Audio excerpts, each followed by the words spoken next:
அனைவருக்கும் வணக்கம். நாங்கள் நாங்கள் ஜெயசங்கரா சர்வதேச பள்ளியில் படிக்கின்றோம். நாங்கள் வீதி நிலையாட்டை கம்பு கதையில் சிறப்பு கதையில் நடிக்கின்றோம். நாங்கள் வீதி நிலையாட்டிய சிறப்பு டிராமாவில் நடிக்கின்றோம். இவர் என்னுடைய நண்பர்.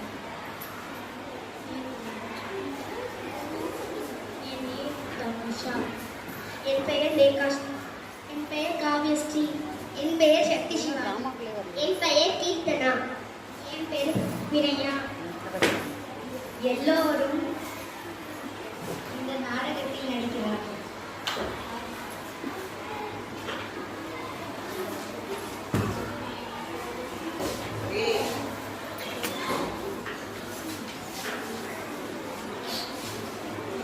என் பெண்ணை எங்கே சிரிக்கிறார்?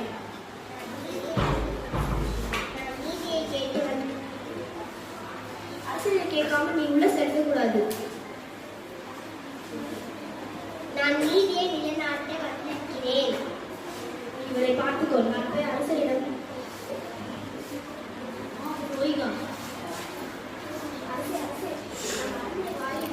அரசே அரசே நம் அரண்மனை வாயிலும் அருந்து கண்கள் தலைவிரித்து போனதிடம் எழுந்திருக்கிறார்.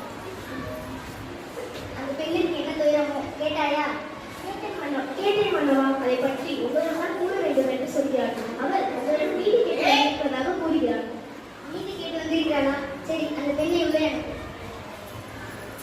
ஆண்டவர்களும் சான்றோர்களும் நிறைந்திருக்கும் அவையிலே நடுநாயகமாய் மன்னர் வீட்டிருக்க அரசவைக்குள் நுழைகிறாள் கண்ணகி.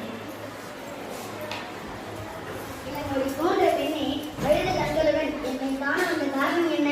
நீ யார்? உனக்கு என்ன வேண்டும்?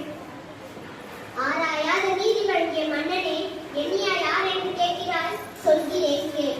உலகம் வியக்கும் வண்ணம் ஒரு புறாவுக்காக தன் உடலே தந்த சிப்பி மன்னனை பற்றி நீ அறிவாயா?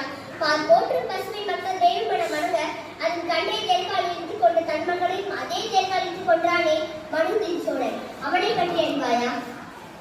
பெண்ணே, நான் கேட்ட வினாவுக்கு இன்னும் நீ விடையளிக்கவில்லை. அதை விட்டுவிட்டு வேற எதையோ சொல்கிறாய். இழப்பின் அருமை தெரியாத மன்னனே, என்னிலே அறியாமல் தானே இப்படி பேசுகிறாய்?